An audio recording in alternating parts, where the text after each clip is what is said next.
বিসমিল্লাহির রহমানির রহিম। আসসালামু আলাইকুম। সবাই কেমন আছেন? আশা করি সবাই ভালো আছেন। আমিও আলহামদুলিল্লাহ ভালো আছি।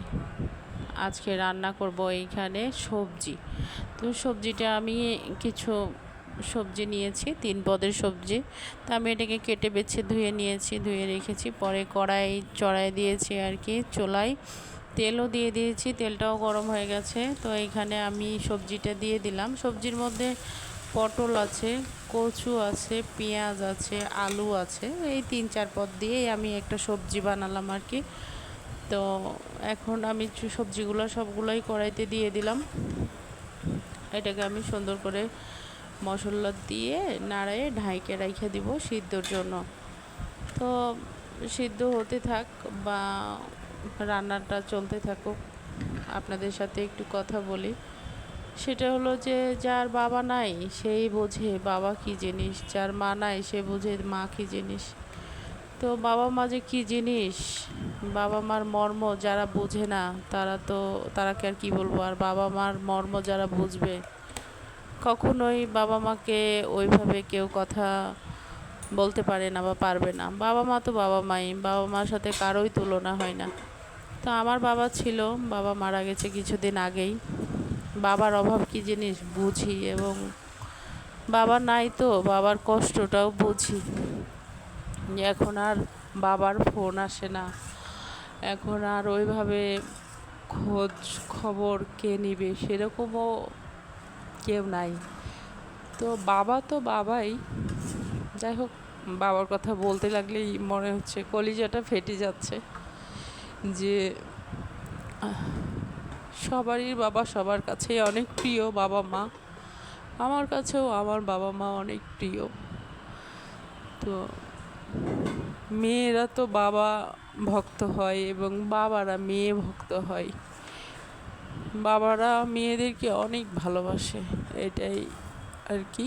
এখন যেহেতু বাবা কিছুদিন আগে পৃথিবী থেকে চলে গেছে, সে বাবার বাবার যে একটা অভাব, সে জিনিসটা বুঝতেছি।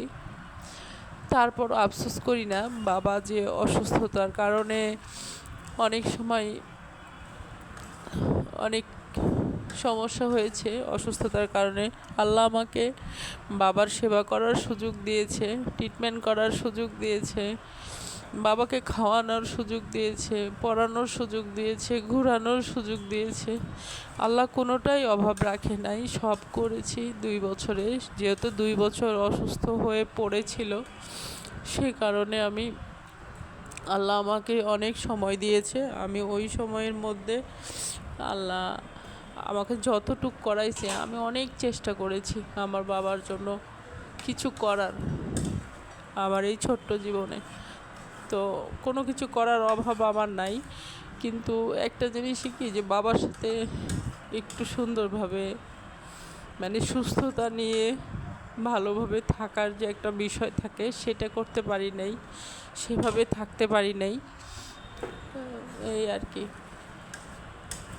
তো যার বাবা মা আছে, পৃথিবীতে বেঁচে আছে, তারা অবশ্যই বাবা মা কী জিনিস এটা বুঝবেন এবং বাবা মাকে শ্রদ্ধা করবেন। বাবা মার সাপোর্ট খুব প্রয়োজন, প্রত্যেকটা সন্তানের দরকার আর কি। যে বাবা মা থাকবে, বাবা মার নির্দেশনায়, বাবা মার পরামর্শে।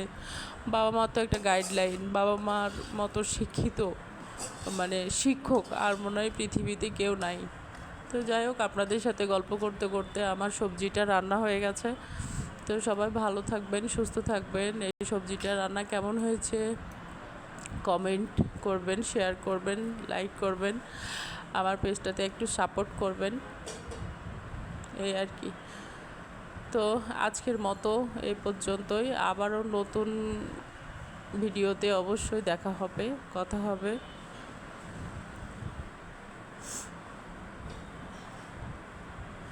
তা আমি ইমোশনাল হয়ে পড়েছি বাবার কথা বলতে আর কি। তো আল্লাহ হাফেজ।